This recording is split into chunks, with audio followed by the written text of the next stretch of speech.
Under the resources tab, I cheated a little bit like a good cook and created everything so it's ready, but I will still go through what you need to what you need to do. To set up a tee time booking, you can do it on what we call a resource. A resource can be a golf course, which is normally the first hole on the golf course. It can be it could be first tee and 10th tee, and you can have a loop module. So if you book a tee time on the first module, on the first tee, it will automatically block on the 10th tee. And vice versa, if you book on the 10th tee, it will automatically block on the first tee. It can also be a simulator, or if you have a pro trainer that has a simple setup, maybe he offers half-hour solutions, half-hour training, you can also use it for this. We have the options to book as administrators, as players, and at the end I will show you our touch setup as well, where you can book on a touch screen and confirm your tee times and print scorecards at the golf club when the players get there. So we'll start very simple with the resources, and the first thing you do is at the bottom, you won't see all this when in yours it should be very empty. At the bottom you will add a new, and this is a template, and if you see these other types that I do, then don't use them because they will disappear from the real system. Just use standard course, whether it's for a simulator or pro or anything, just use the top one in there. And the template is the master, where you do your main setup. If you have an 18-hole golf course and a 9-hole golf course, you have the template and you call that golf courses. In the setup it looks like this. The template is the gray one and the resource is the light one. So I call this one the template golf courses, and you do your initial setup in here, and when you create a resource for your golf course, it will just copy everything, but you can make minor adjustments to it. So there's some information at the top. You can have visible or invisible resources.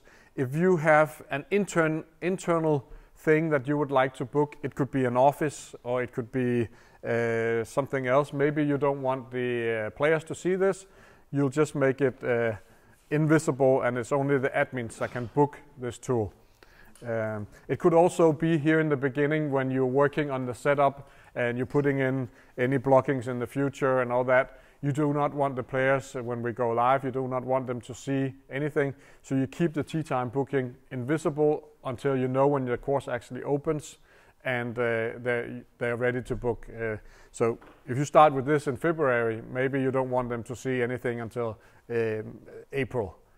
So you can keep it invisible until then. A resource has to be active to be able to be booked. Otherwise you will not be able to book it. There's a type on a resource, and this resource can be a standard course with tee time booking. It can be a pay and play with tee time booking, and it can be a pay and play without tee time booking. The differences between this is, if I, for instance, choose pay and play with tee time booking, I can, on the touch screen, go onto the touch screen, click on a tee time, and I can add players without any login information, meaning anonymous players. So we have no idea who they are or anything. They can go in and book a tee time. Normally used for foreigners. So if you have a course with a lot of guests that are not Icelandic members, I would recommend you using this, because then they can easily go in and book a tee time. And if there will be payment integration added on the touch screens, they will be able to pay right away. We have something called maximum bookings per person, and this shouldn't be 999.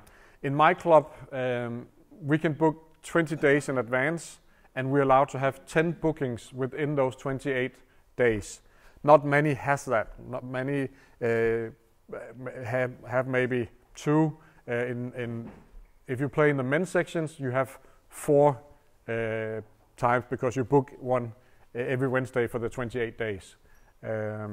So if you have a week booking in advance, maybe you just have 3 tee times that is allowed within those 7 days. If I have booked all 3 times and it's Monday, I have a tee time Monday, I have one Wednesday, and I have one Friday, I cannot book one Saturday or Sunday until I played my Monday tee time. As soon as I tee out on Monday, it will release this tee time, and now I only have 2 in the system, and I can book the next one. You can decide how early you open your tee time and how late you keep it open. And this is something you want to think about. Once we save this, it can be changed on the template, but it cannot be changed on the resources. We can do this, but you should make it so you have it open as much as you will see over the season. So if you actually are playing night golf, you should open it at night, and at the times where you're not open, you should use blockings to say the course is closed. So if it actually should say a lot more hours, you put that in to start with. Minimum numbers of persons per booking, 1. Maximum numbers per booking, 4.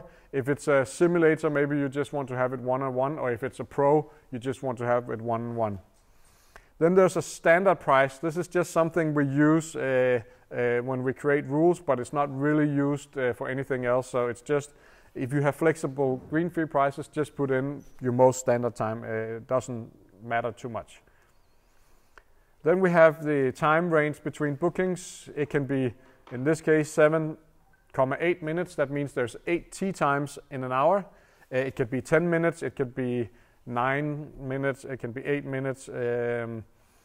What's important is that we do not start over every hour. It rolls over. So if I choose 8 minutes, it doesn't add up to an hour. It actually only adds up every other hour.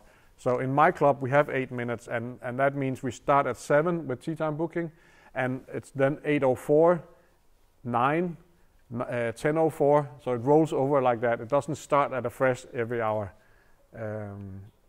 So if you have 7.8 minutes, this adds up to 8 starts, and it will actually add up to starting at 7, 8, 9, 10. Depending on your start hole, I would recommend you, depending on how busy you are, I guess as well, 10 minutes is a very good range if you're not extremely busy, and if you want to squeeze in as many as you can, then 7 or 8 minutes is also a good indication. Rebooking allowed this is when can I book a tee time again? Am I allowed to play 2 times 18 holes in a day? If that's the case, then I would set it to 5 hours. So I book a tee time at 7, and then I can book a new one again at 1. 12. If I do the math right, yeah. Activate national control of overbooking. You should all use this on your golf courses, not on your buggies or anything that can be booked at the same time with a tee time. This one will make it so if I have a tee time at 7 o'clock, I'm not able, and there's a 5-hour range, I'm not able to book at any other golf courses until after 12 o'clock. So you should all use this when you set up your system.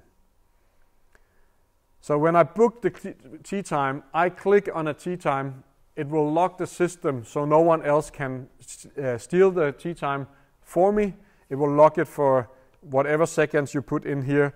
I recommend 300 seconds because then a player has 5 minutes to find his partners and playing partners. If he doesn't use favorites, it can take a little longer to search for everyone. And no one can steal the time in the meantime. If it goes above 5 minutes, then no one else will, or someone else will actually be able to go in and steal the tee time before he saves it, and if he's fast. So 5 minutes should be long enough. If they only take 30 seconds, the tee time is not locked for 5 minutes. As soon as they save the tee time, it's not locked anymore. Allow visitor players. We have we distinguish in GolfBox between GolfBox members and what we call visitors. And it's not a visitor of a member. It's a visitor that is not registered within GolfBox. So that means that you can as administrators click on what the guest button, and you can put in Tiger Woods and just have a name and maybe a handicap, and that's it for the information. If you allow this one, as an administrator, you can always do this. You can always do this, but if you allow this one, then the players will also be allowed to, in the lookup of players, when you choose nationality, I'll show you that later, they can go down at the bottom and say, he's not in GolfBox, so I will just add Tiger Woods or Donald Duck or whatever. The only thing not so good about this is that they can fill out a tee time with fake players. If you have, because they don't want to play with anyone else, they'll just put in guests as number 3 and number 4. So if you do not have a lot of foreign players, I would not use this. I would always have them find the players, and should they have a guest every once in a while, let the admins book them. Yeah, just one question about that. If you always book foreign players through admin, you shouldn't have that. Exactly. Yeah. So you want to keep that. Yes, exactly. Then you have the option to allow players without national playing rights to book tee times, and also allow players without local playing rights to book tee times. This does not make sense to have clicked on. If you actually use the playing rights, they have to have a playing right to play on the golf courses. Then this is only used if you have a true play and play course where everyone can play. People that never played golf can come and play on this pay and play course. Then you use these. But on a normal golf course where you have to have a playing right, then you don't check them on. If you have handicap restrictions on your flights, say you do not want to have in the group of 4, no one can have more than 160. That means no one more 4 players over handicap 40 will not be able to play. Then you can add 140, and it will calculate all the players' handicaps and say that your maximum handicap is too high. You can even go in and make some deviations on this, on how you want this. I think it's not here. I'll do that on the resource. And you can also say how many players over handicap 36 do you want.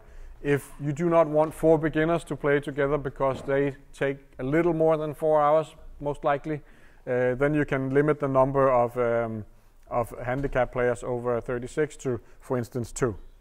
Then it will tell them if they book 4 players with 40 that you can only be 2 players over 36 and they need to book another tee time. Maybe you're not using this at all and everything is much easier.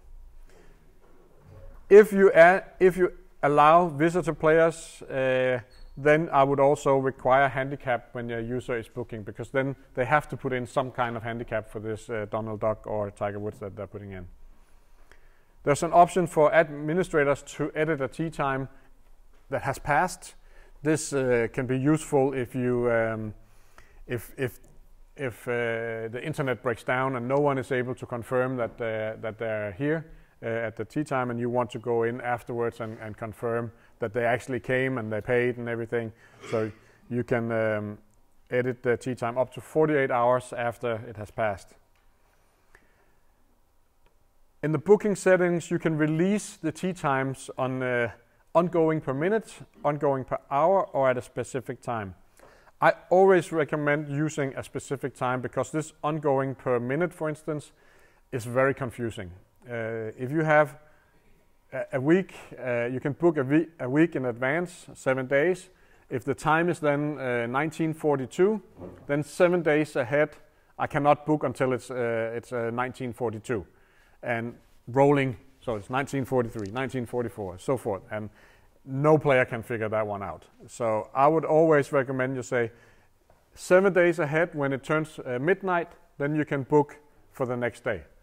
This makes it much easier for everyone to find out, and then it can also be in my club we actually put it at 8 because we have those 28 days, and the only one that books 28 days ahead is the men. And Siri, stop. Okay, jeg fandt dette på nettet om tweet Siri data hattes nemander der er. Se, hvad du... So we book 28 days ahead as members, and the men's day is if you go in, it was at midnight. So just after midnight, people were sitting up and waiting till booking that 4 weeks ahead, and you would see locks all over the day. And then people started complaining, why do we have to wait up until midnight to book for our Wednesday in the men's section, and people were still sitting up at midnight. So finally they said, well, if we change it from 29 days to 28 days and we do it at 8 o'clock, then you don't have to go to bed so late. So now if you look at 8 o'clock on the Wednesday 4 weeks ahead, it's full of locks on Wednesdays in Silkeborg. Everyone is booking their tea times, their preferred tea time, and it's mostly between 1 and 5 in the afternoon where everyone can get off work, but also in the morning it's completely booked. And the same thing with the women. There are a little fewer in the women's section, but you see the exact same thing. You'll see full of locks on the Wednesday. It opens up at 8 o'clock.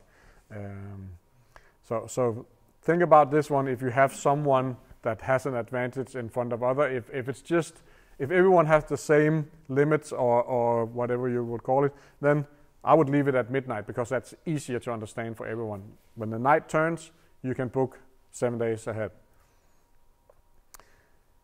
Booking on website is what can I do on the website as a player and a green fee player.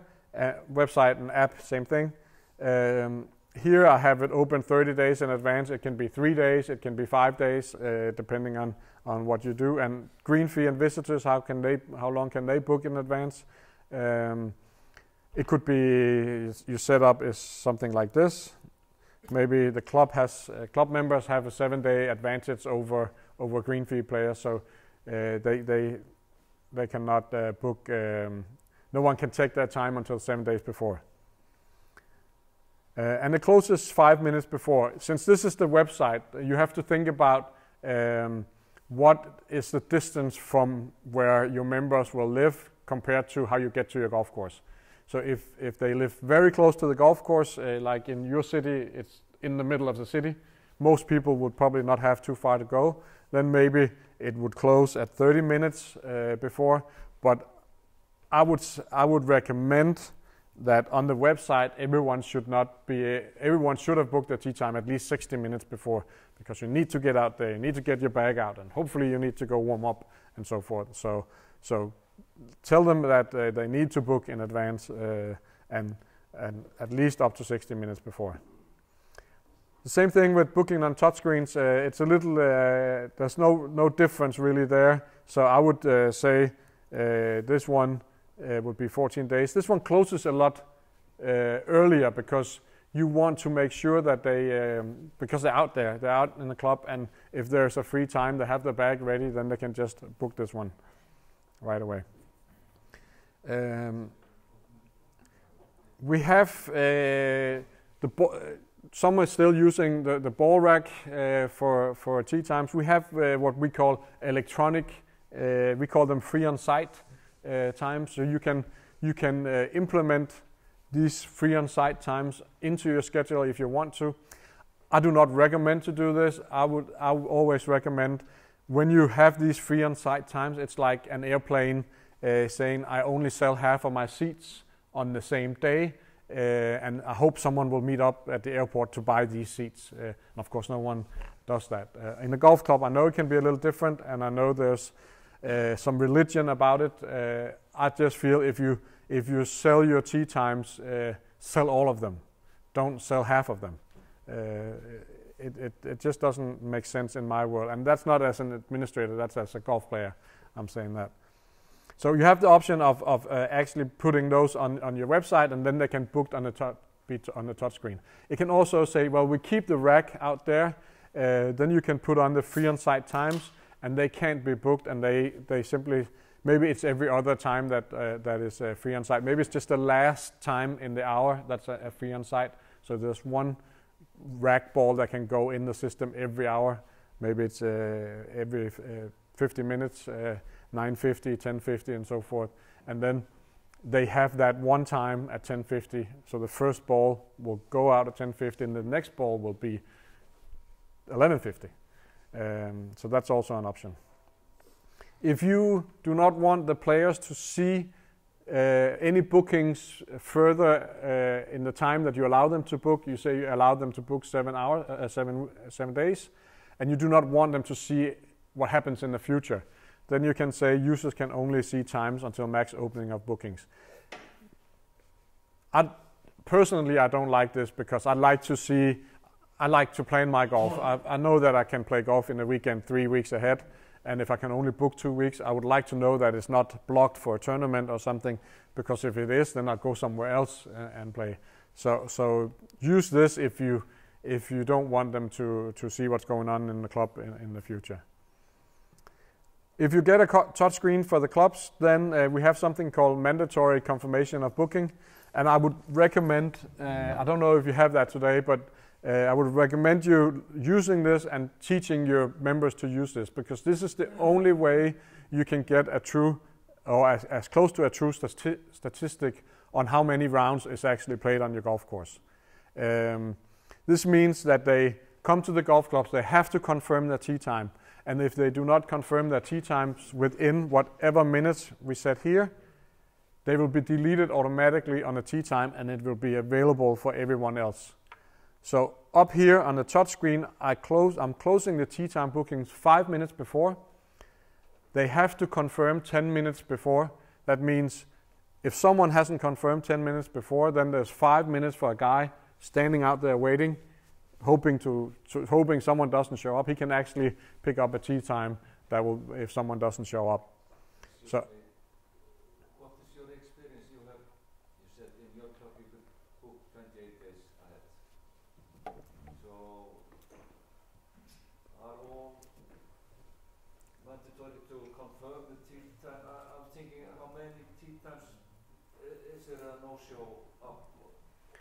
I don't know I can check. I don't know the specific of no-shows, but we don't have many, because we have. I'll just finish this and I'll get back to this because we have different ways of confirming a tee time. We have 3 different ways. You can confirm by time. That means anyone on the tee time, whether they know each other or not, can confirm for everyone. I do not recommend this method, but some clubs choose it because they don't want to have everyone to come into the clubhouse. For some reason, I have no idea why. We have the most used one is per group. This is where if you and I book a tee time together, we're in a group. If you two join us on the same tee time, you are your own group. That means either one of us can confirm a tee time for each other, but not for you. So we may know you, but we don't know if you're there yet. So we can't book for you. We can't confirm for you because we didn't book together. This is the one most used, and this one gets us far in the way of getting the right number of players on the course. However, it's still easy to cheat with this one because we can still add those 2, and we know they're on holiday in Spain, so we get the tee time for ourselves. And unfortunately, in my club, we had a lot of people will do that over the weekends. The course managers would then see, I have a fully booked morning, 4 balls all over the day, but there's 2 and 3 players on all the tee times, and they were like wondering what is going on, why is this happening? And then 7 years ago, they took a decision and said, this is what happens when the few cheats. And there was quite a lot that did that Saturday and Sunday, so it wasn't just a small decision. And they simply said, everyone has to come into the clubhouse and confirm their tee times. We only have 2 touch screens, so it's easy. We have 2 touch screens for members, not everyone doesn't show up at the same time. So now it's just routine. You come to the clubhouse, you go into the touch screen, you confirm you're there, and you print your scorecard, and then you go out and play.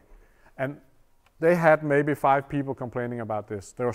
They thought they would have 500, but they had those 5 people who were cheating Saturday and Sunday. They complained about it. So now we can catch everyone that double books at tee time, because they will go automatically on the no-show list if they do not confirm the tee time.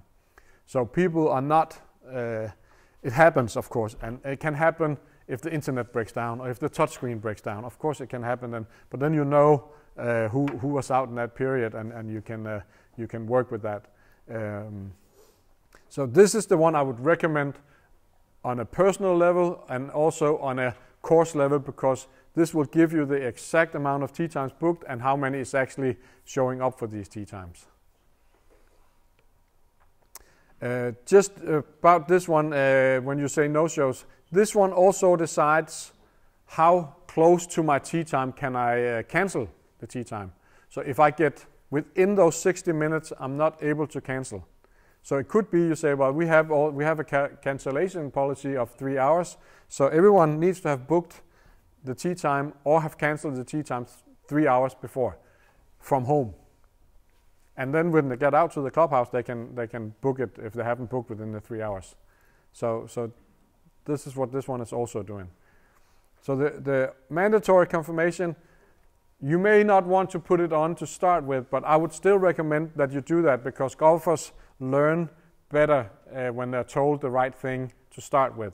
If golfers have to change something that they're used to, they're not very good at it. They, for some reason, golfers leave something at home when they go out and go into the car and go to the golf course. They leave part of their brains at home. They don't learn new things. They don't like to anyway. So get this as close to right as you can, and teach them how it should be done right away. And of course there can be changes along the way with experience and everything, but don't do it every other month. They will miss that. Using a feature we got this year on the app is GPS confirmation on the app. So I can sit on the parking lot, confirm my tee time. I do not have to go into the touchscreen. I can just open the app and confirm. And this is something that you need to allow that they can do. So allow confirmation on the app 1 kilometer within the club, then they can do that. Maybe it's 0.5 because the club is so close to where you are. And then if there's a price and you have bókun integrated into the payment module and they have to pay, it will simply come up, say you have to pay when you're confirming your tee time, and they will pay right away when they're confirming it. So if you have this, and if you do not have payment integration on the app or website, then it will just say you have a price, you have to go into the clubhouse to confirm your tee time. So you're not able to confirm it if you do not have the payment integrated, and you do have a price. There's something at the bottom called rights. This is just free text. This could be, we have the rights to at weekends or at particular busy times to merge 2 balls into 4 balls to make the best flow. I always recommend the club to put something like that in there. So Saturday and Sunday morning, you can take a look if there's 2 balls all over the day. You want to merge them into 4 balls so you have more times available for everyone else to play. And then a link to your privacy policy. Your privacy policy you have to have on your websites for players and green fee players, and you can link it with the booking. That means when I book a tee time, I get an email. There's a link to your privacy policy directly in the mail for the players. Something we had to build within GDPR. So now I've set up the first template of the gray one, golf courses, And then I would go up here where it says golf courses. This is my template. There could be golf courses. It could be simulators. It could be indoor mats or whatever different templates you have. And you click Add. And when you click Add, it will copy everything from the template that I just went through. So setting up the template takes a little longer. Doing this will take a lot shorter because now I have all the information from the template. I name the resource, maybe it's 9 holes, maybe it's 18 holes, maybe it's the championship course, maybe whatever you want to name it. And again, you can decide whether it should be visible or an active. And default is the one that shows up for the players when he goes into tee time booking. It's always the default resource that shows up. So if the course closes, and it's closed now, but maybe you have an indoor simulator booking, then you change the default to the indoor simulator at winter. So if I go into the tee time booking, I would see the simulator instead of the golf course. Let's go back to 10 on this one. See, now the times are set up for my schedule. They're grayed out. That means on a resource, you cannot change it after you took the first decision. We can still do that in the support department, so you have to go through Anna if you want to make it to 10 o'clock. Don't do this 10 times a year. We don't want to do that. If you have a longer schedule, you find your longest day of the year. What's our booking? What's the longest? Is it from 5 in the morning, 4 in the morning, 3 in the morning? Is it from midnight? Whatever. Set it up as the longest day that you have booking on. And then when you limit your booking, you use blockings in the ends to say the course is closed or the course is closed for maintenance or whatever you have. So everything is the same down here, 7.8 minutes. This one also we have to change, and we have to change the minutes between, because you can't just change from 7 and 8 minutes to 10 minutes. You may have some bookings at 7 minutes and then 16 minutes, and if you want to change it to 10 minutes, where should these bookings go? So it's something we have to do, and if you do this, you will lose all the bookings that is out in advance. So think about it when you set up your first resources, and only change these at winter time when you don't have any previous or booking in the future. National overbooking, always. 300. So we'll go with this. So this one actually has some options for payment, to set up payment integrations. If I set up this one up, I haven't done any templates because I don't have any bókun test accounts, so I can't really do this for real. But you'll have a bókun template for green fee, and you can go in and say it's now activated. That means everyone booking a tee time, you can choose that they have to pay. If you choose they have to pay, then they cannot book a tee time without paying. If you do not set this one, they will get the option of pay now or pay later. So in Denmark, we have maybe maximum 10 clubs that has activated the payments on tee time bookings. We have 90 or 100 that uses payments for tournaments. But on green fee, they're so afraid to do this because they're afraid players won't book, because, again, back to the golfers, we are so, what do you call it in a nice way? If it rains, we don't want to play. So they're so afraid that it will turn away people if they have to pay in advance, like we do with 99% of everything else we do it nowadays. If you go to the cinema, you buy your tickets online. If you go on book a hotel, a few hotels allows you to pay when you get to the hotel, but most of them want the money right away. So golf clubs are a little, at least in Denmark, a little later of adapting this kind of payments for green fee. But I think it's slowly getting there. Clubs are also a little more starting to see, well, if a green fee books a tee time and then he cancels, then he's actually taking away a tee time from our member, and if he then cancels at the last second, the member could have had it. So they're starting to say, okay, if a green fee wants to have a time, then he needs to pay for it in advance. If you open up for green fee payments, then you can give them a discount. You can say, well, if you pay in advance, you get a 20% discount. Yeah. There will be some changes and improvements to this during the spring, because in Norway they have some advanced wishes for the discounts on prepayments. So there should be some advanced options to set up discounts for different kind of members, green fee guests and so forth.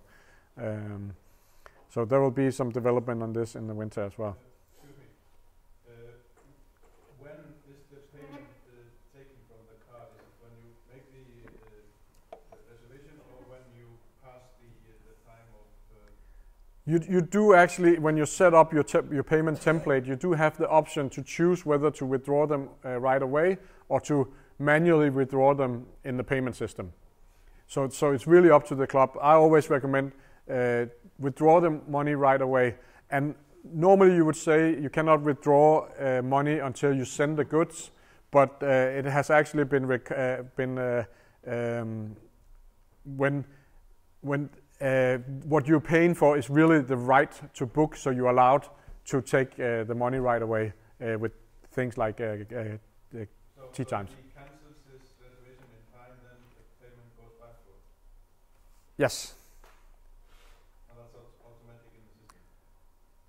I have to, I can't remember if we've done this yet, so I have to get back to you on that. We've done it for tournaments, but I don't know if we've done it for tea time booking yet. So I'll just write that down, not here.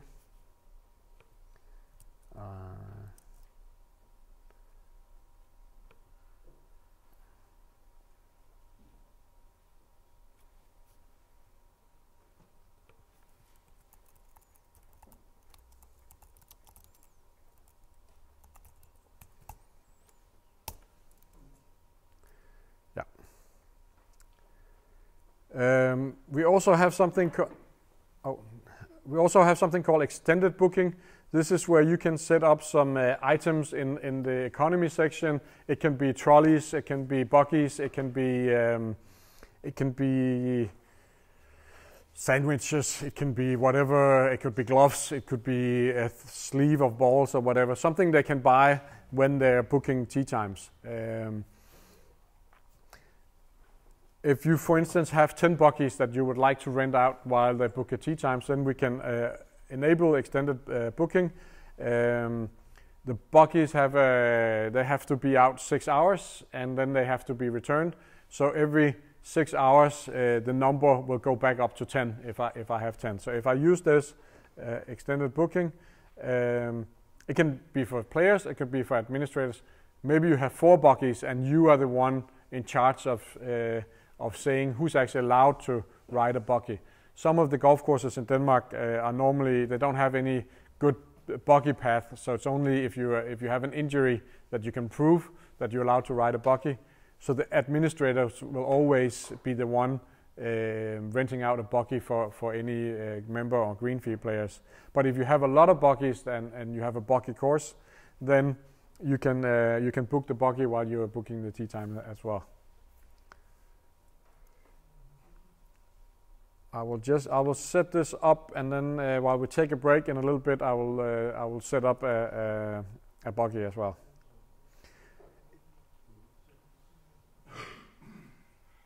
If this was a pay and play course with tea time booking, then I could allow anonymous players to change the price, and this is an option for you because if someone changes the price on a touchscreen that is anonymous, we have no idea who that guy is. So that's why it's a setting for the admins.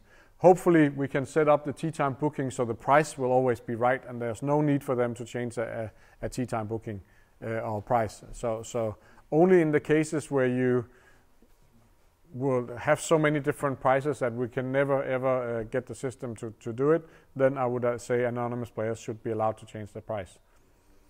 And the same thing for items and articles that I would not recommend, because we do not know who they are. So if they book a tee time, they book a bogey, they confirm that they're here, and they change the price to 0, then we have no idea who they are.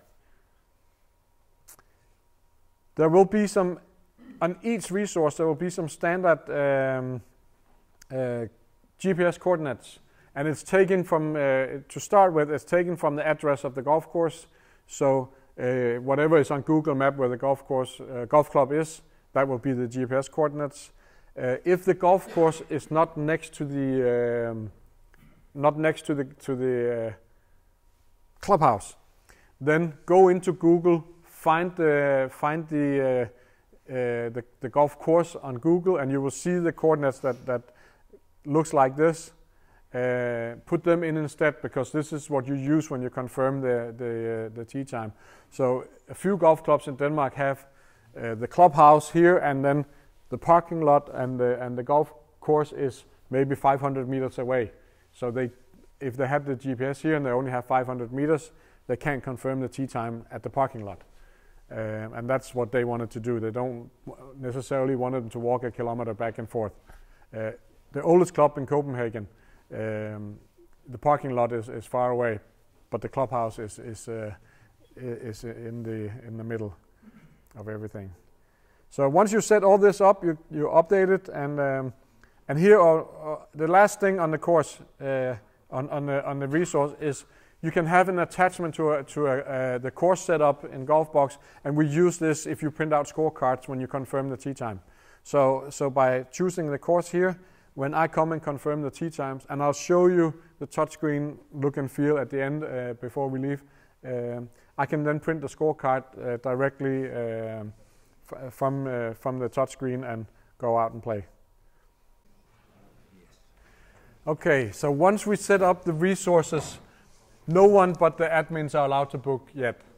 So the next step is we have to set up who can book. The way that we work with who's allowed to play and book a tee time is we use something we call rules. And you find the rules on this one paragraph. This is the only one you need to work within, and also the resources. 2 paragraphs is there, but you're not using it for anything, and I don't really know what it does, and I don't know why we haven't removed it yet, because we do not use it for anything. But the one paragraph is where we tell the system who's allowed to play, who's not allowed to play. So it would be something like this one here is actually allow everyone. And that's, of course, is when it's really simple, because we also have where we put in the prices is what we call yield management. And here we can go in and say if someone needs to pay something in weekdays and something else in weekends, and maybe part of the day is more expensive than others. Maybe it's the same all the way. But the rules tells us who's allowed to play and who's not allowed to play. So there's a name for the rules, and name it something that makes sense, something where you can see this rule will do this. So this rule will allow the men's sections to book a tee time on Wednesday between 9 and 12. You put that in the name. Rule text and description is simply for your own purpose to explain what this rule is doing. And then we say the recurrence of a rule is very important, because this is the one that says what time a day and from what date to what date does it work. Unfortunately, we do not have a use this rule forever. So it can be set up to be 2 years, and then you have to renew the rules. Normally, the clubs will use the rules every to New Year's, and then renew them for the next year. We have something in Iceland, what you call a friend club, that their members can play at your course for a lower fees. Could you? Yes, I'll get back to. We call it rebates. So I'll get back to that. So this one here will end on. I'll do that for December 31st. So now everyone is allowed to play. And the reason I know everyone is allowed to play, because the rule action is an allow. It could be a reject. So if you have a rule that you have to have better than handicap 36 or 54. What is your max handicap in Iceland? 54. And does someone have a restriction on your golf courses on handicaps? No. So if you have handicap 54, you can play on the golf courses. In my club, I think we have to have 44 or something to play, even though our handicap starts at 72, or at least it did. I think they changed it back to 54 now. But 72 could get the card and they could play on the 9-hole, but not on the 18-hole course. So when you get down to 44, you would be allowed to play. Who is this rule effective for? And this is where all the groups that we have in the system really comes into play. Because if you have a complicated tee time booking, and don't think that just because the system can do it, that you need it, because you don't. Just saying the system can be set up for many, many, many different ways and make it complicated with the groups. Because we have now all the groups that I can say this allow all will only be the VIP members that can play. Or it could be the juniors only, or something like that. But over here, I selected green fee junior, green fee senior. I don't need these two. I'll just get rid of these. Guest junior and guest. I don't need these two. There we go. Green fee junior, green fee senior, green fee senior women. Get rid of that. There. 5. I'm almost there. 5 rules covers everyone in GolfBox. Club members is all your members. Green fee junior is everyone below 18. Green fee senior is everyone above. Guest is every tick you make on the tee time booking, and if you put in their age, there will be a guest junior, and guest senior is everyone. Actually, you don't even put in the age, you just click on a color. And now you have all scenarios of all players in GolfBox with 5 groups that can book a tee time. So it could be on Tuesday, only men is allowed to book. Only on Wednesday, only women is allowed to book, so forth. So we can choose all these different groups to allow or disallow or reject players. And this rule can expire up to 40 days before or 14 days before. So for instance, if I did have the men is allowed, like in my club, we're allowed to book, the men is allowed to book on Wednesdays 28 days before. Women and green fee players is rejected until 7 days before. So in my reject rule for everyone else than the men, it will say reject, and it will say women and green fee, junior and senior, expires 7 days before. That means I have 3 weeks to book my men's section time, and no one else can get them. Then a week before they say, if you haven't booked a week in advance, your times are free for everyone, which making it a little more bearable to have these clubs within the clubs. And I'm a member of one of them, and I don't like that we have this advantage in front of everyone.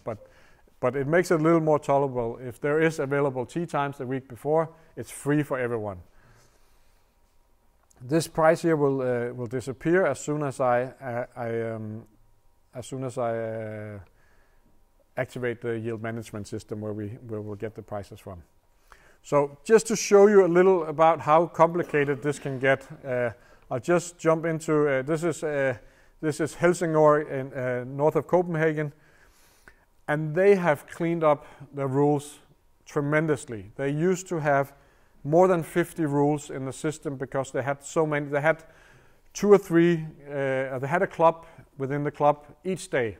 So Monday they would have, they call them the maiden golfers, the virgin golfers, the old timers, all kinds of silly names, and they would have an advantage Monday morning from 9 to 10, and Monday from 12 to 1, and Monday from 1 or from 2 to 5, I think, something like that. And they would have these rules for every day for each of their club within the club. So they would have more than 50 rules because they had one that allowed these clubs within the clubs and one that rejected everyone else in the same time frame. Now they cleaned up. They only have a few clubs within the club. So now it just looks a little bit like this. At the top, they reject green fee players with a handicap more than 36. So you have to have, if you're a green fee player, you have to have a handicap below 36 to play at this club. They also reject everyone in their own club with handicap over 54. And this is where we recently, a couple of years ago, said our highest limit would be 72, because then new golfers would get such a good experience that they would improve the handicap all the time, and not thinking it would take 5 hours to have 10 strokes per hole. So they say on the 18-hole course, if you're a member, then you have to be better than 54. You have to play your way down to 54 from 72 before you can play on the 18-hole course. They also said that they have some senior memberships. These are weekday memberships, so they cannot play at weekends. So they have to. They're rejecting them at weekends, and there are some juniors that they're rejecting at weekends. Apparently, there's a junior weekday membership. Then they have Holger Danske. He's an old king that has a castle in Helsingør, and this is the men's section. So these have an advantage over everyone else in the morning, and then they reject everyone else from 9:09 to 9:54. So they just have that 1 hour in the morning where they are allowed to book in advance. And this one expires 6 days before. So if they haven't booked their tee time, I think they have 14 days in Helsingør. They have then minus 9 days advantage over 8 days advantage over everyone else to book their tee times. So just to show you, it's possible to be very complicated and very creative in the system. You can do a lot with reject and allow rules, but it will also be very complicated. All these rules here, from this one down to this one, so 6 rules here, is just for the men's section, for the 3 slots they have each Wednesday. And then the ladies, Ophelia is was maybe Holger's queen, and that's the ladies section. And they only have 2 times on their day. And they used to have 7 or 8 or 9 of these groups for the whole week. It was a mess. It was such a mess that we couldn't hardly figure out what they were doing. And then they had new staff at the club, and they had to figure out what was going on. So now they cleaned out. They only have 2 groups with advantages. So it is possible, but think a lot before you do this. And just when we have this, the rule system works in a very specific way. If you think about a funnel like this, it goes from the top and all the way down to the bottom. So every time you book a tee time, it will look into the rule system and will check from the first rule, do I fit into this rule? And if it says no, it go down to the next one, do I fit into this rule? And if it says no, it will continue until I hit a rule where I fit into. And then when I fit into this rule, it will say, is this a reject rule or a allow rule? If it's a reject rule, I will get up a message saying, you're not allowed to book this tee time because it's the men's section's tee time. Any tee times available will be released 6 days before. That's what the reject rule said. And if it's an allow rule, I will just be entered onto the tee time. If there's a price that's applicable to me, I will then have that price added and shown as well. So the first thing you have to do is you have to build these templates and the resources. you have to build an allow rule. I'll just get out of the real system here. Go back to the test system. You build an allow rule, and you can play with it and see how it affects you, and you can keep it simple like this, at least to start with, just to get it started. And then we go to the last point over here. It's called yield management. This is where we set the prices. And if anyone knows the hotel business, yield management has been around, and plane, especially in flights, has been around for many years. Golf clubs are starting to use this more and more, where they simply differentiate the times, especially if they have some times where they want the members to play. This, like Saturday morning, Sunday mornings, is preferred member times in most golf clubs. Afternoons between 2 and 5, where people get off work, it's also often in Denmark preferred member times.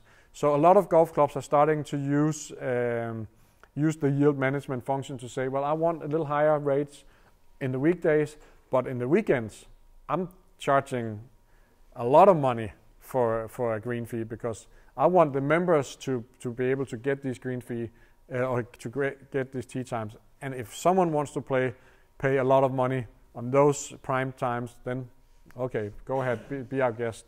So my club is charging a little more than 100 euros Saturday, Sunday morning, and that's expensive green fee in Denmark. I don't know what the green fee is here, but 100 plus euros in Denmark is really expensive. And a normal green fee in my club is probably 50. So they double the amount of money. But you can also make it easy, have the same price weekday and weekends. So in the yield management, we can also work with seasons. If you I don't know if you have nothing but anything else but high season. You may have a little. You may have the low season when you first open the golf course, and you don't really know if it's open or not. You charge very little green fee. Maybe it's half price or something. Maybe it's even less than that. So you can color the weeks in the year to be the seasons, and the middle season is now the course is starting to get a little bit better. We can say it's okay to charge a little more money. So in week 20 we'll start. It's a little better here. I don't know when it actually starts. Do you use weeks in Iceland? You have no idea what it is. So the first week of January is week 1. Last week of the year is week 52. So you will, it does say the dates in here, so it helps you a little bit. So this is probably, does anyone play in April? Sometimes, yeah. So maybe you have the low in April, and then we have a few weeks of the middle, and then we have the high for the rest of the summer. And the only reason to set this up is because then you can easily work with the prices and make them right for each season. And then maybe we have, for the last few weeks, we'll have middle season again.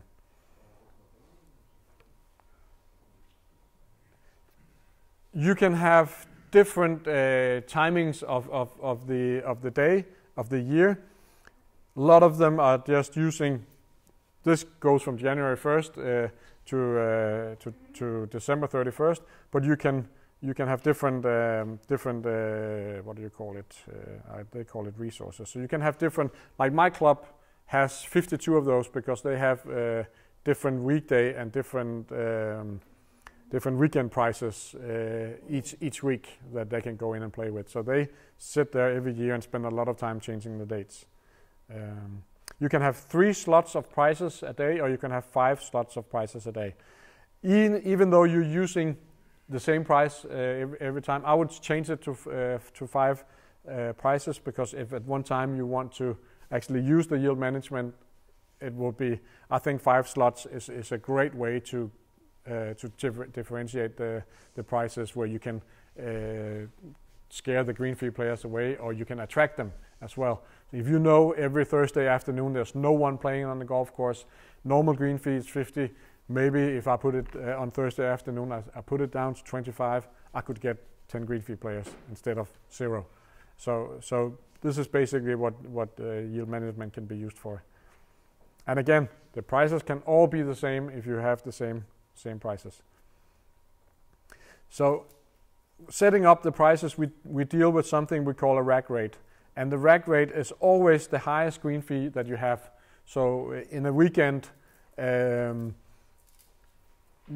probably where you have the highest green fee. Do you differentiate between weekend and weekdays, or do you just have one green fee? No green fee. Is it free? So weekdays and weekends. So you are actually using yield a little bit.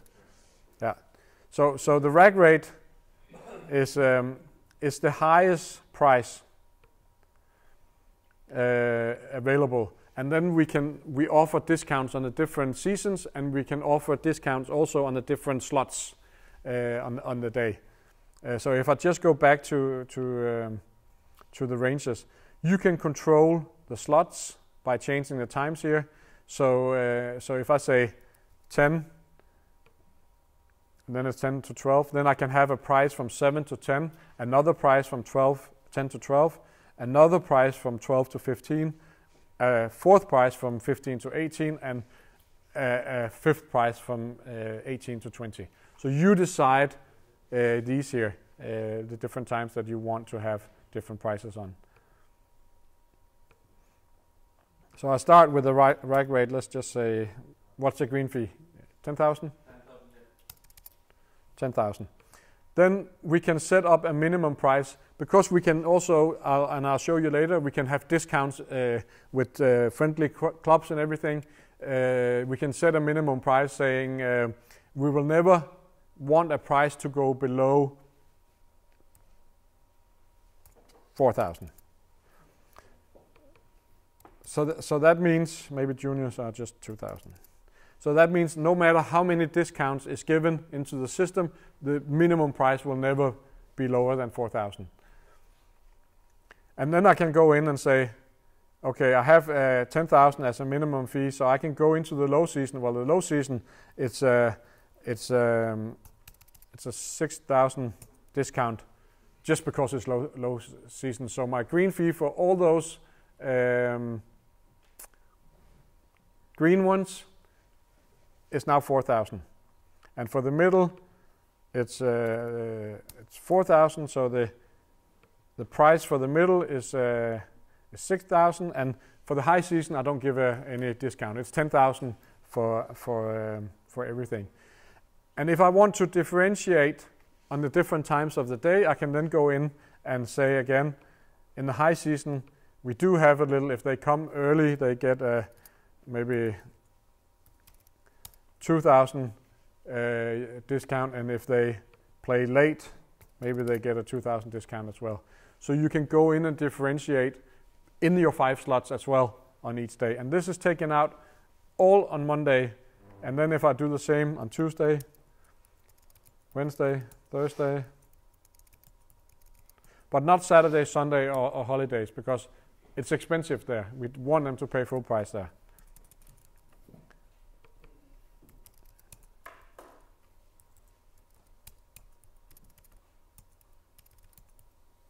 Not Saturday. So now I have, it could also be maybe I never have anyone in the middle of the day because it's so hot here.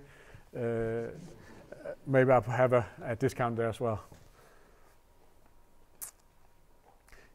We even have the option, if you have a golf course that is really, really, really, really busy, you can activate an extra amount on high occupancy. That means you can go in and say if the system has to look at the 3 tee times before I book and the 3 tee times after I book. And if those have any number of free spaces under 2, jack up the price with 10%. So this really gives it. This is what happens on flights when you book a flight, and if the plane is almost full, the price will just be higher. So it simply looks at if the flight is almost full, if the golf course is almost full, increase the green fee. Do you have a feature that you see somewhere that the first two who book in the tea time are on a higher prices than it's the third and the fourth as a lower price? And they're not playing with a member. Excuse me, They're not playing with a member. not playing with a member, you're just still trying to... Just 4 green fee players. Then we do not. In the system here, a 100% discount is always given to all the club members. So if a club member books a tee time, they will always get 0. Sometimes a club have a membership fee, a green fee membership fee. They pay a lot less in the membership, but they have to pay green fee every time. And then we can go in and apply. This is again where we use the invoice groups and say, my green fee, all my players in the green fee group will have every day they will have a 0% discount. That means they will simply get the same prices as everyone else. In my club, we have a reduced membership. In Denmark, we have something called flex members, and I can become a flex member of my golf club, and I will get a 33% discount of the green fee. So I will have to pay every time I play. I pay about a third of what everyone else pay, but every green fee, every round I play, I have to pay a green fee. And I'm discounted 33%, but only in my club. Everywhere else I have to pay full discount. So standard rules, all club members are 100% discounted, and then all green fee will get these prices here. And of course you can add a lot of groups. Some clubs may have, in Denmark we have something, they call them golf rings, friendly clubs, where they have discount deals. They have what's really becoming popular in Denmark is you sign up. Maybe there are 8 clubs in this golf ring, and you sign up for becoming part of this golf ring. You pay 150 euros, and you can play for free on all those golf courses. Then they play all year, and then they do the statistics and see how many rounds have people from the other clubs played at my course. They do some mathematics, and they will take all the money that all the members in this golf ring paid extra, the 150 times 1,000 maybe, and they would divide them out to the clubs based on the rounds played on the different courses. And when they use this solution, they put all the members into a static group. All the members who bought this ring, they put them into a static group, and then they share them. These groups can be shared with other golf clubs, so they share them with the ones who are in the club, and I can do the same thing and I just did for the green fee. They will come up in my shared groups, and I can go in and give them 100% discount when they're part of this golf ring, and they will not have to pay. Other clubs have a simple 50% discount for a certain group of or friendly clubs, or maybe it's a 25% discount, or maybe it's a 100% discount if you're from these. We set this up in another place that I will show you now. I'll just save this because now I have the prices for my system, and using these prices, they're now all on the tee time bookings, and then we have a last thing here we call price exceptions. If you for 1 week maybe or 2 weeks want to do something completely different than your standard green fee rates, maybe you have an anniversary. It's been a big thing in Denmark that clubs with 25 years anniversary, they would do 1 week a year where they would go in and say the green fee would be 25 kroners, which is 3.5 euro. So they would go in and make a price exemption for 1 week. they will get, so it's week 20, they will get the prices in here, but they will then discount everything for that week, so it's at 20, instead of 10,000, it maybe said 100 because of their anniversary, and they would actually be full, even for whether the course was not good or anything. So price exceptions is something where maybe it's just Thursday afternoon you want to say, we know we have no one in there, so we'll discount them by 9,000. It's better. Okay, be angry. So it's the middle season, so we discount them by 5,000.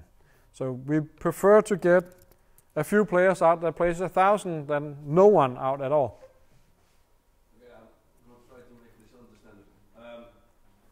So what we have here quite commonly is that we'll have a company, a big company for example, that has its own company golf club. Yeah, so there's a golf club within the company.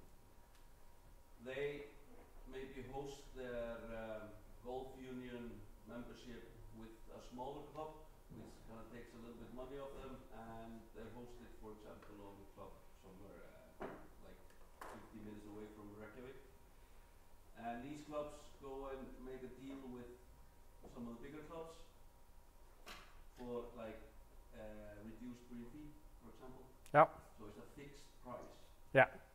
So the solution in this, the hosting golf club would have to make a category for these members in its own golf club, isn't it? Am I right? Yes. And I can make a pricing for that group. Yeah. Within this system. Yes, but if you have green fees that are fixed, is a fixed price, then you should use the pricing system to a minimum. You should keep the prices the same, because it will be, if you have 5 different prices, there is no minimum price. There's no fixed price, because if I come on the slot 1 and I pay 5,000 and I get a discount of 50%, it's a discount of the price I see and book. If I come on a day when it's 10,000 and I get a discount of 50%, then I pay 5,000. So if you have those kind of groups, you also have an easy setup. You have the same prices in this. You're not varying each tee time. Okay, and another one. The golf union, they put out playing cards, if I can call them that. So there's like 2 types. One is a fixed price, and the other one is 50% of a green fee. So would they now, from here on, make a group within the golf union or something that they can share to all the clubs, so we can make a pricing for that within the system? And this is the golf union who makes those. Yeah, the golf union. Yeah, we have to figure out how to do that. Yeah. Because for this to work, which is hopefully What do you call a membership card or? the union golf card.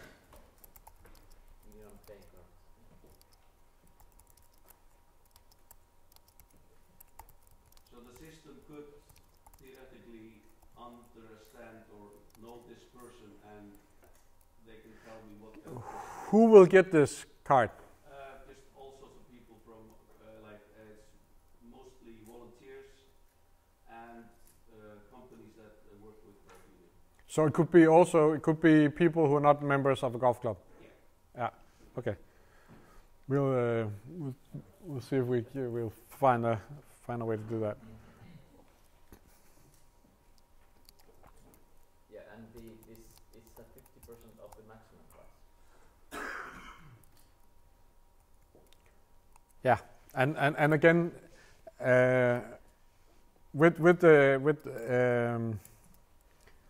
with the yield, there is no minimum. There is no fixed price. No. So if you do use different prices throughout the day, then there's not a fixed price. So it will always take the discount on the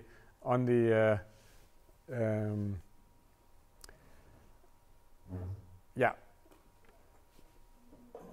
Then we will do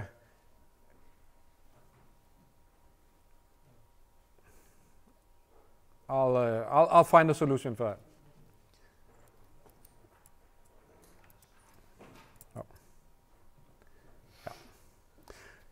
if you use the price exceptions in the system, is the only time that you're actually allowed to override your minimum price.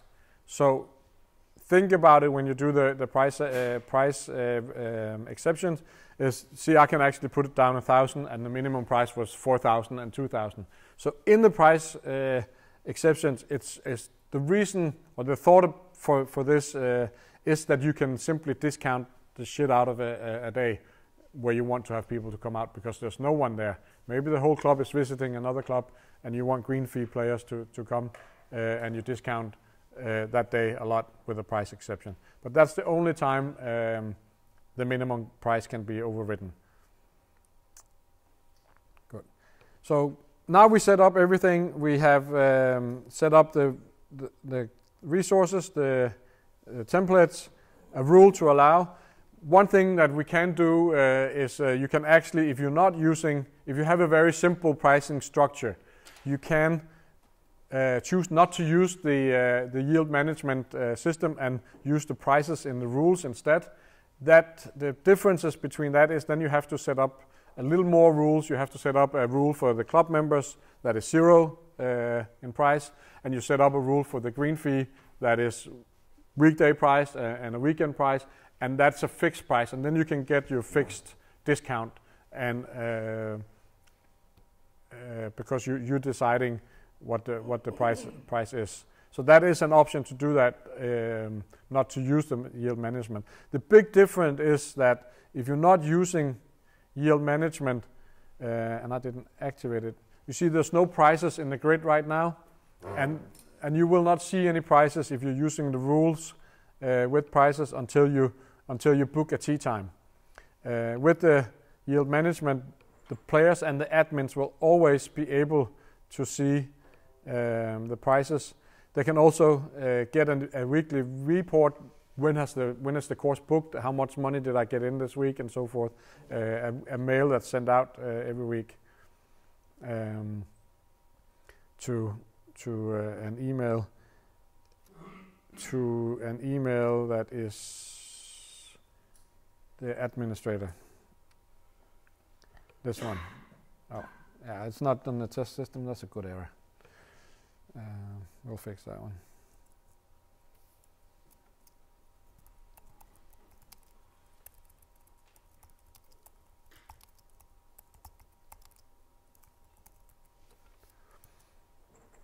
But when you activate it in the tee time booking, you will now see the prices. The players will see the prices, and they will be able to choose.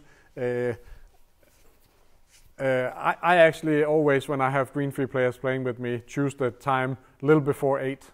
I think it's 7:54 or 7:53, because they'll get a 75 krona or 100 krona discount if we just come out early.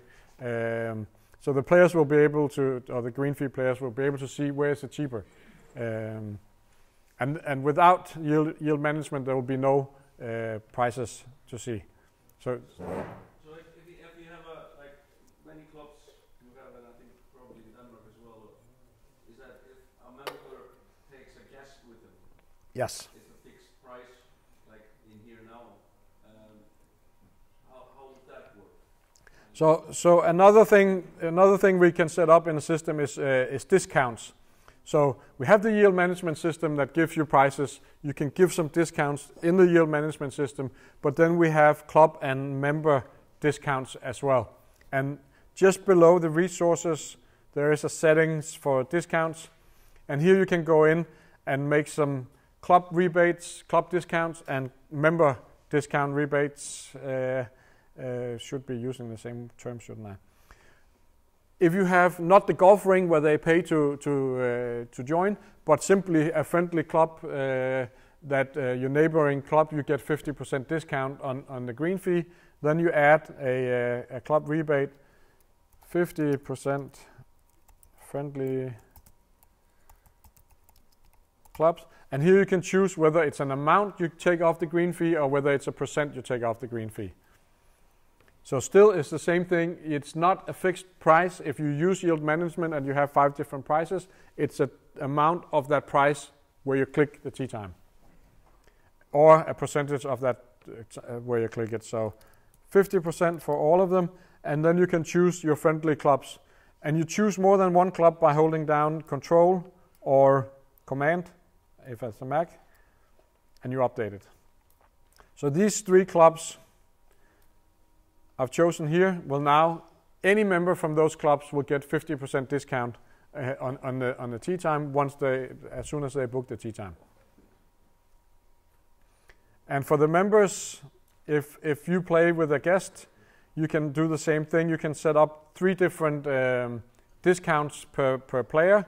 Weekdays and weekends you can have different discounts. So maybe player 1 gets a 50% discount. Player 2 gets 0 and 0. Or maybe that's only the weekends. So in the weekdays we want to encourage everyone to bring members. In my club they get 33% discount when they play with me. So, and you can do the same thing for juniors.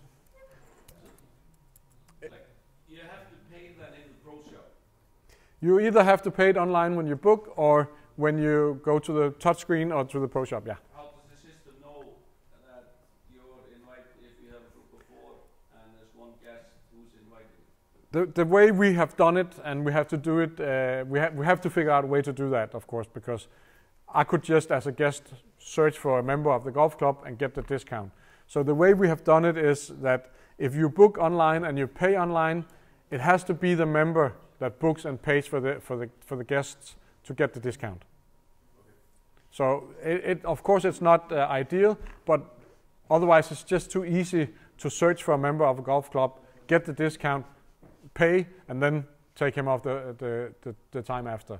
So if a member is with the online booking or the touchscreen booking is paying there, then it will say, okay, the member is paying, we'll give him the discount. And in the pro shop, it will show the reduced price, and they will have to, or in the pro shop, it will actually show the maximum price, and they will see that he's playing with a member and ask if he's, are you actually playing with him or are you just joining him to get the discount.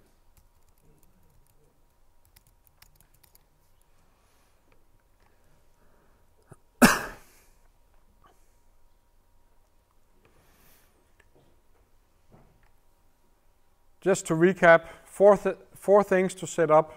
And as I said when I started, this is by far the most complicated thing in GolfBox. So this is where you need to be experts. The other things are easy compared to this. Should you make an error in your time or anything, just create a new one. Start over. It doesn't take that very long to start to build a new resource. And then once you have the new one, you can delete the old one. But it's a good way to learn how to use it. Then we have some other options. Let me just show you how the booking works from an admin point of view and a player point of view. So the tea time booking you have each day, you can move between the days.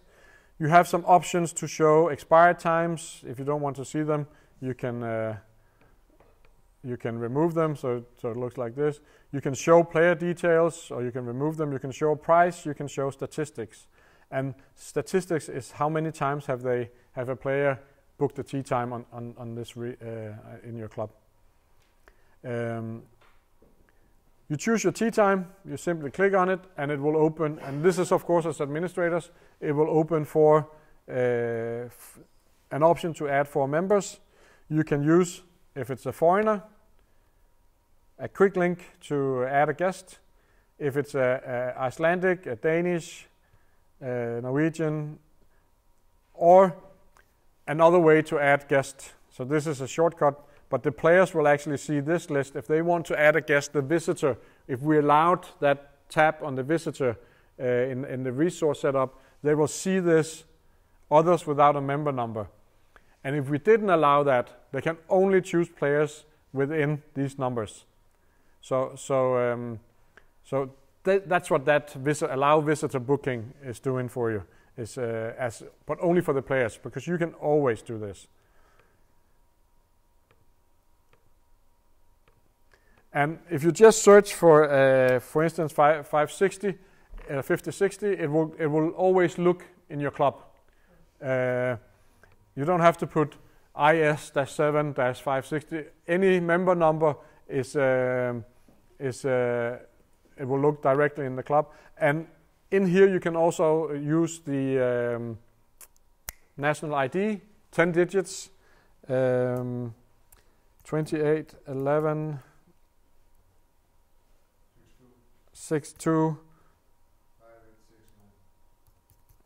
And I'm hoping it's working because they just added this Friday. So fingers crossed. Then it looks into the database and could be more members with 50, 60, 80 in the member number. So it will have to look for everyone. And it's actually also looking, because I used the national ID, it's looking all over the country. So I'm assuming this is why the search is a little longer, and because we're on the test system. As you can see, it's just waiting for the test system. Do you have a feature? Sometimes it's somebody calling in, we are booked, we are planning to come after 1 week. Could you pre-book for me for 16 people? So you just give you the names in 2 days. So let's just finish this first, and I'll show you. We call it blockings. Yeah. So they didn't make it work with the national ID. We'll make sure that works. So when I have the players in, because he's a member, it's 0. If I put in a Danish player,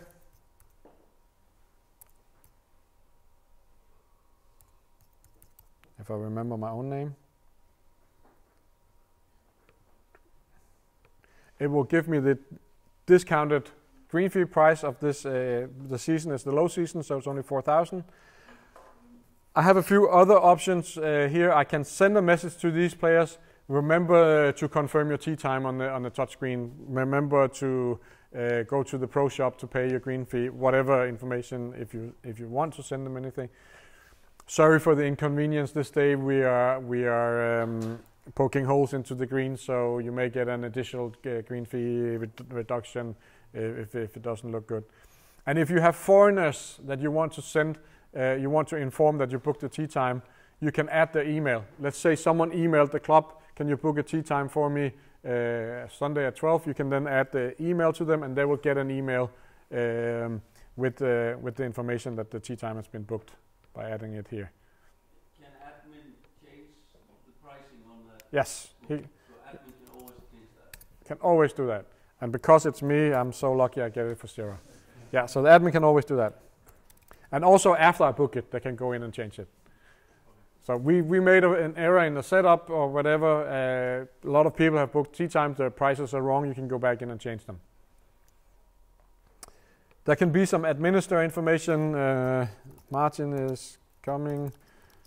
Make sure to chase him. So this will be information the pro shop will see, or any administration will see. As a default, this one, search for member, is always ticked off. So the first time you enter players, it will search for them to make sure that it's the right people. If it finds them with the exact number, they will just be added to the time. But if you're searching for a name and there's a stack of players, it will list them with your club first and then the rest of the country. So if I search for Anna, not in the member number, Anna, then I could actually put a comma in and his club, and it will make the search a little easier. But let's just see what happens here.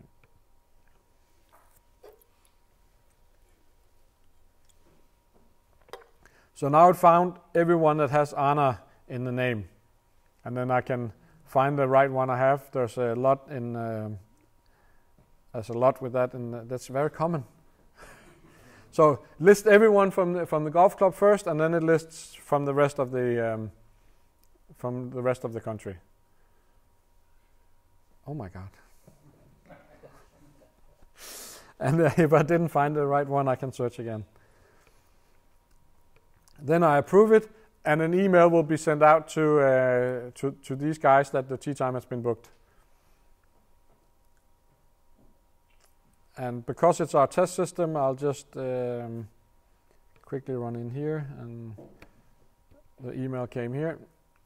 So this is each of us will actually get this email that and who has booked it as well. So if it's the players booking it, we will only get this if we've been into our settings in GolfBox and checked that we would like to receive emails from GolfBox, tee time booking and tournaments. So the reason that are not 3 emails is because Hallgrímur and Andres have not said that yet. So that's why I'm the only one who's getting the email. And if we added any information into that, it will be the message will be in there as well. So now they will be on the tee time here, and you then had someone calling up saying, "Can you book a group of 16? I don't have all the names yet, but if you can reserve the tee times in 2 weeks." And then you go up to the calendar, find the date that they're coming, choosing that, and instead of booking 4 tee times, you use this one down here says insert blocking, and they're coming at 2, maybe 12:30, and they have 4 tee times, 16 people. You can put in the name if you want to, or group of 16 packs. You can put in some administrator information. Maybe you have his phone number, maybe you have email, maybe member numbers to come, and you insert the blocking. So that's the way to do group blockings or group bookings before they. Not put a fixed price on that booking. No, there's no prices on a booking on a group on a blocking. So you will have to put that in the administrator note if you agreed on some price. What I would do is if I get the member numbers, if they are Icelandic players or Danish players or Norwegian, I would then, when I get the numbers, I will update the tee times and put the players on the tees with the prices. So you can do blockings individually on each day. You can also use what we have. We call it pattern blockings. If you have a blocking that is recurrent every day, maybe every 5th day or whatever, it could be these free on site times that we want to have 1 each hour. We use the pattern blocking to insert those. So from now on, from now to Christmas, I'll put in a free on site blocking. You have other options to block just for statistic reasons. Maybe you're closing the course due to bad weather. Maybe you're closing the course due to course maintenance. It's only to get the statistics a little more right in compared to why is the course closed, why is there no people playing, and so forth. But every hour, maybe the last time on each hour, we'll have a free on site time where people don't have to book to play. They simply tee times you won't sell in advance, and people have to come to the club to get this. And it's only those where it happens. And then you say the recurrence is every day, maybe for a month, maybe till December 31st. And we save this, and then because there's a lot of tee times in this day, some of these will take a long time. If you're closing the course for the whole winter, and you put in a blocking and saying the course is closed for winter, it will take a lot longer than putting 1 in each day, or 5 or 7 or how many I had each day. So the counter will be there to show you the progress. So now these have all been added for every day until Christmas. And these can only be booked. These cannot be booked because I didn't activate electronic booking of free on site times. If I did activate electronic booking on free on site times, they can only be booked on a touch screen on the same day at the club, or by the admins, of course. if you have a lot of green fee players or a lot of members, if you have a pro shop that checks everyone in, and they don't have self-service, they don't go to the touchscreens, but the pro shops is checking everyone in, then maybe, I'll just go to today, maybe you have, you can click on the tea time, I'm coming, I have a tea time at 12 o'clock. Again, golfers does not always know when they have a tea time, so when do I have a tea time? And then you can use, we have a check-in function where we simply search for, what was his name? And it will find, now there's just one, Helgrimur, and it will find his tea time because he's the only one called that day, and it will open it, and we can then say, well, he's here, he's free, so we can confirm that he's here without printing a scorecard.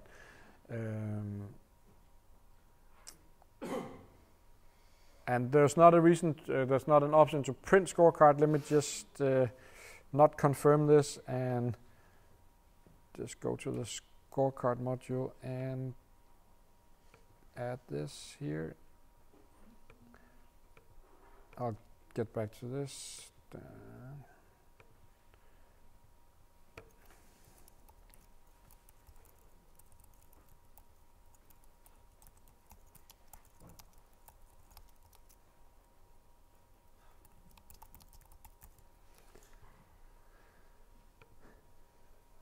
I'll go back, I'll confirm the tea time for me and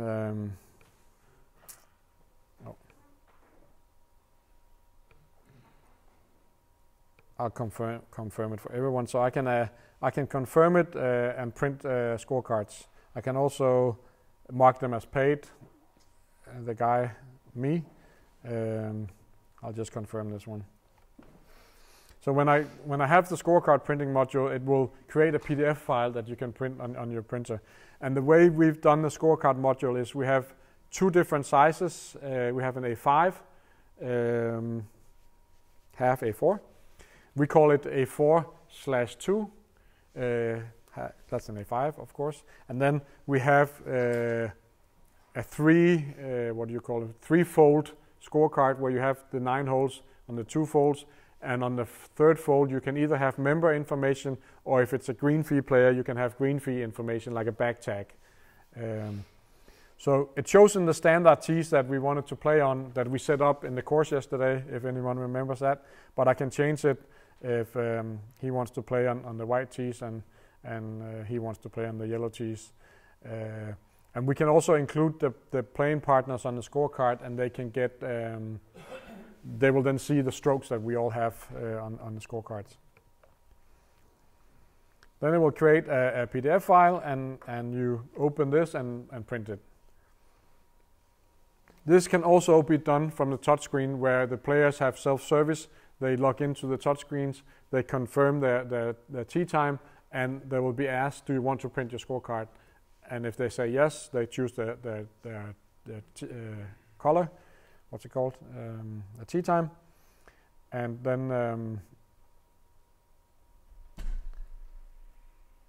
it prints the scorecard automatically.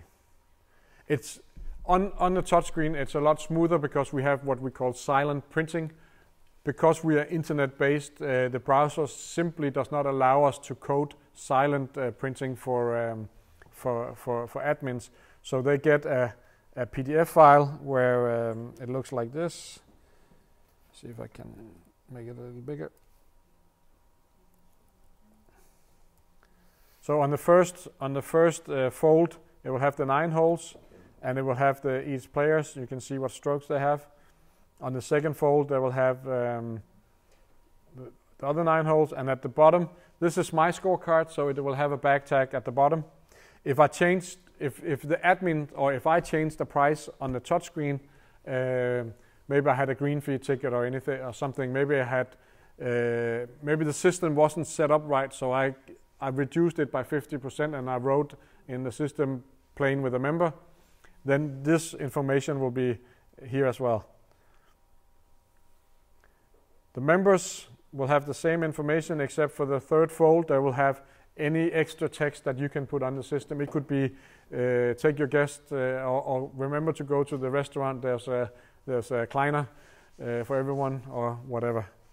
So it's a free text field where you can have any information for the members.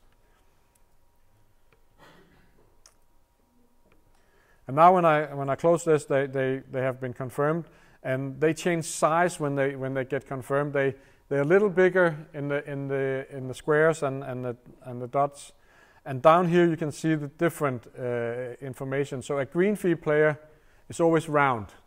A member is always a square. And we are still a little bit old-fashioned in this way, and with everything I said about the tees yesterday with 59 and so forth, we are still keeping the colors of man is yellow and lady is red and a junior is blue. And the only reason we're really doing this, it's so easy to see in the tee time whether it's a man, a woman or a junior, because everyone still knows all these colors. So if I added someone that was younger than 18, they would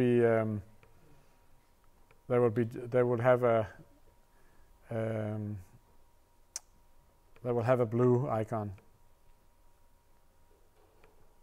I cannot move away from this. I have to search. Great. Good. And then we approve it. So we added him, and now he's blue. So you can see down here what the differences different mean. If they're big, they're not confirmed. If they're smaller, they have confirmed. If they have a line under, that means they have they're booked and paid. And if they're small with a line under, that means they're booked, paid, and confirmed. If you allow online payments, then you can actually tell the system when they pay online, they should automatically confirm when they pay. So you decide whether to do that on purpose. How many 9-hole clubs have tee time booking? A few. Good. We may take this later in a separate, maybe an online session or anything. But we also have a loop system, and the loop system is so you can for 9-hole courses you can book 9 holes, but you can also choose to book 18 holes. And if you choose to book 18 holes, it will book a tee time, your first tee time, and it will book a merged tee time on whatever hour you decide. If you decide it takes 2 hours to play, then it will automatically book the merged tee time 2 hours later. What it does for the players is that you can choose when you book the tee time, do I play 9 holes today or do I play 18 holes? And it will be visible for everyone else that books, because they will show as half if they only book 9 holes. So the square for the members that only book 9 holes will be halved, so you can see, okay, they're just playing 9 holes. I want to play with someone who's playing 18 holes, and you can join those tee times. You can also join merged tee times if there are room. If there are 2 people playing 18 holes, they have a merged time at 12 o'clock. You want to start out at 12 o'clock, you can book yourself on this tee time. You'll just be told, these guys are playing the back 9, so don't expect them to move on to the last 9 in the system. But this can all be set up in the loop settings of the system. It works with 9 holes as well, but it's generally built for the places that has 27 holes who wants to have 3 equal bookings throughout the day. They don't want to have a set 18-hole course. They want to be able, the players to be able to say, well, I want to start on this 9 holes, or I want to start on this 9 holes, and if those 2 9 holes are completely booked, I'll start on the last 9 holes. So it goes from A to B to C, from C to A. That's why we call it a loop booking. There's an option here that says allow visitors plus green fee to book tee times. If this one is not allowed, it's only members who can book tee times in GolfBox. So if you want to make sure everyone goes into GolfBox and they can book at your place, then this one needs to be ticked off and saved, and you can do that. But then you will need to be or have access to GolfBox as a user, or can you come up from the street? No, you still have to have access as a user. Yeah. So guests from the United States will not be able to do that. No, someone asked it, was it you who asked it yesterday? Currently, due to GDPR, we have shut down the option of someone who's not a member of a golf club to join golf club, simply because we would become what's called a data processor. And the legal requirements for data processors are extremely expensive. So we simply said we do not want to become data processors, so we will build a new function where anyone who signs up will become a customer of the golf clubs they sign up to. So I cannot just go into GolfBox and sign up. I have to go through a tee time booking on your webpage to sign up, and then I become a customer in that golf club. And what we'll probably do is it will create a new member in your system that will be not a member of the federation, and it will have a customer group automatically assigned to it. So you have the information, and it's up to you what to do with it. But if he goes to another golf club, he will have to sign up again and become a customer of that golf club. It's not there yet, and I'm hoping it will come there next year. But when I'm not sure. So right now, all non-golf boxers have to be booked through the club. Or if you allow the members to use the visitor thing, then they can book them as well. So it really depends on, do you see a lot of foreigners?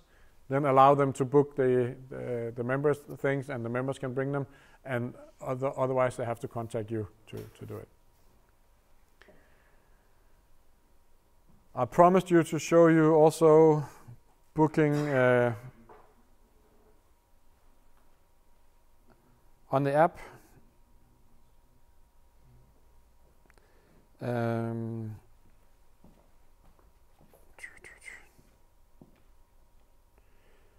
I will do this on our live system because my app is hooked up to Silkeborg.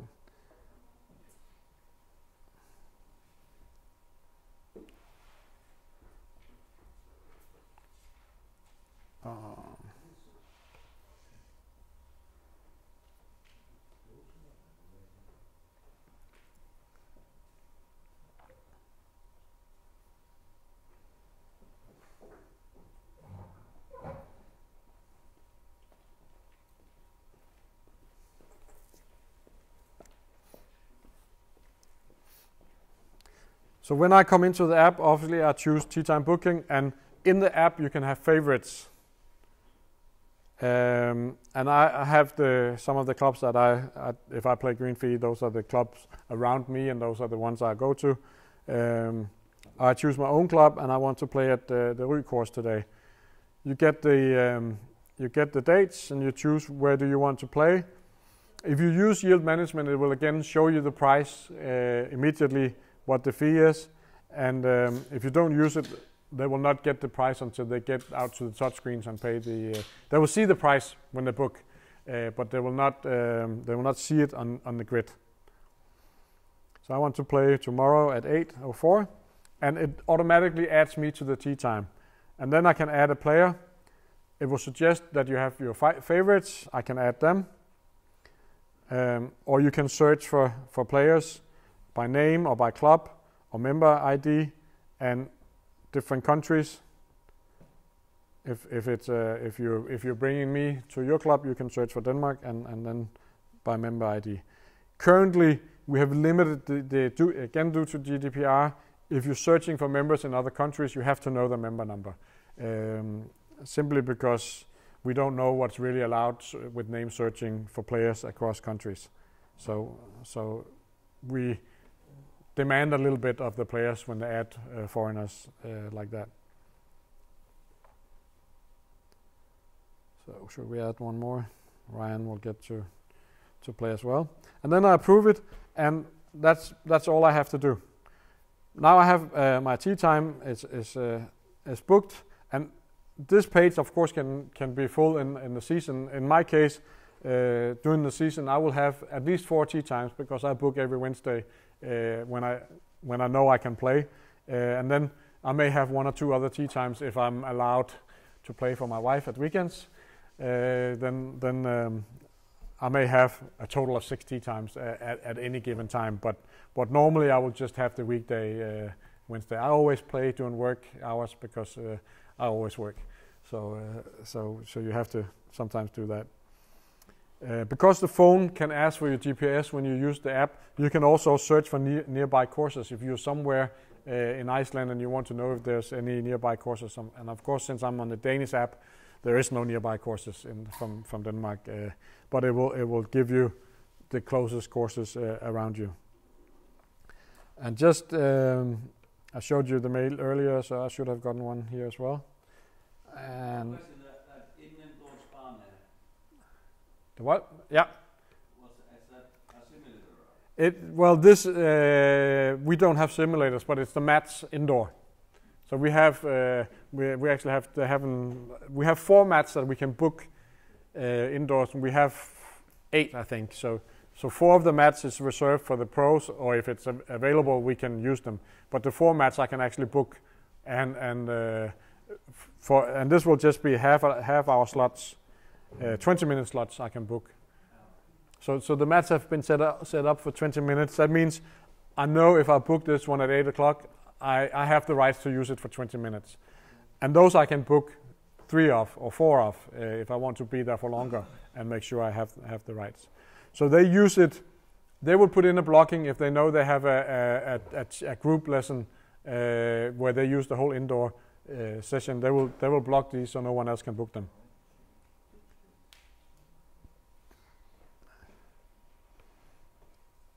Good.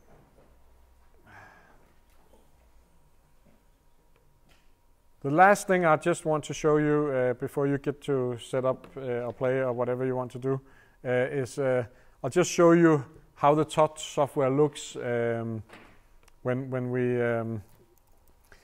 the touch software as a standalone does not have to be connected to a payment system. Right now in Denmark we have one supplier that has been approved for the it's called unmanned payments. So it's in the old days you could just have that thing where everyone could go in and take and put in the money and do whatever they want. That became illegal in Denmark 4 or 5 years ago to have this unmanned thing just laying around. So now unmanned payment machines have to go through a quite rigorous certification for a company to even be allowed to build these touchscreens. I'm assuming the rules are pretty same all over Scandinavia. They're the same in Norway. So we have in Denmark, we have one that delivers our touch solution with a payment solution, and we will get information to you about that with prices and everything. But without the payment, it is a computer. It doesn't have to be a touch screen, but it is of course built for touches. So you can build your own member confirmation solution by having a computer with a touch screen and connect the printer to it. Then you can print scorecards as well. So this is something you can do yourself or have your IT company do without any problems. And the software that is installed is just a link with an explanation of what to do. It's fairly simple. If you are a little bit, if you can reinstall Windows, you can definitely set this up. But your IT company will not have a problem with this. I would like to say if you can install Office on your computer, you can install this on a touchscreen.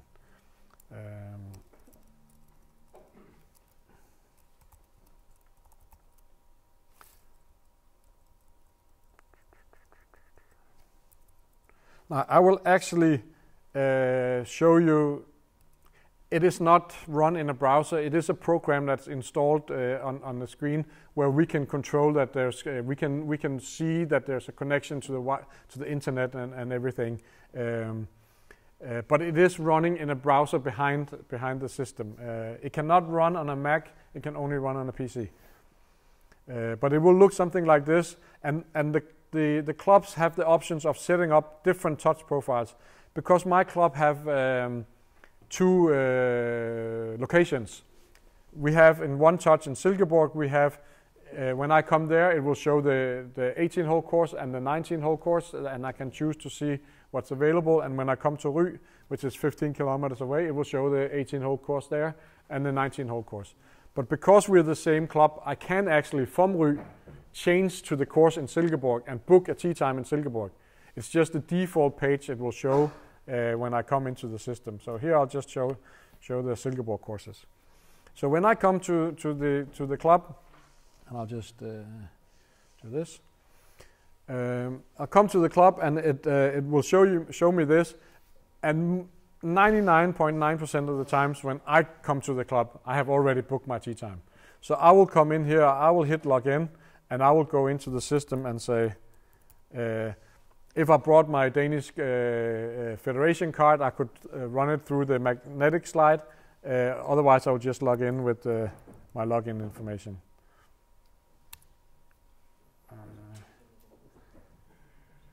And minus, there we go.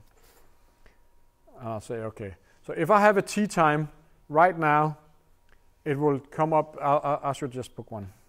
Let me just. Okay, now zoom to something else. One question. Some clubs have this member cards. If they go to another club, would that cost? Our cards are made by the union, so we have we can use it in any club. So it looks at the member for the union. So we have to figure out the member clubs that you have, if they're union made or if they're club made, because that makes a big difference whether we can do anything with them. So we already talked about that. We need to find out how to do that. I'm having little problems with my browser. Let's just pretend that it doesn't look like this.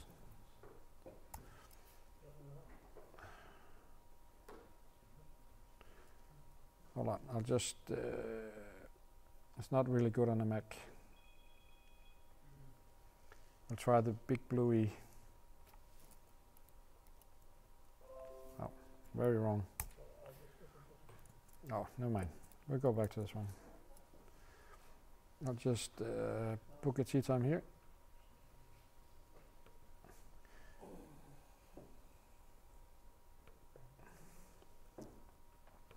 So if I have a tee time within the amount of time where I'm actually allowed to confirm my tee time, when I come to the golf club and I log in, it will ask me. I can see we have English.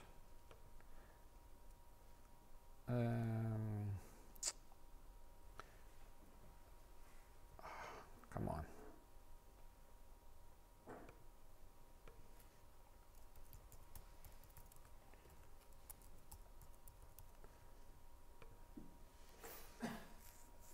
Yeah, it will ask me if you have a tee time coming up. Do you want to confirm this tee time? Yes, of course I want to do that. So I'll confirm it. And do you want to print a scorecard? And if I say yes to this, it will print a scorecard. So I'm just going to say no because it will actually print a scorecard at my club, I think.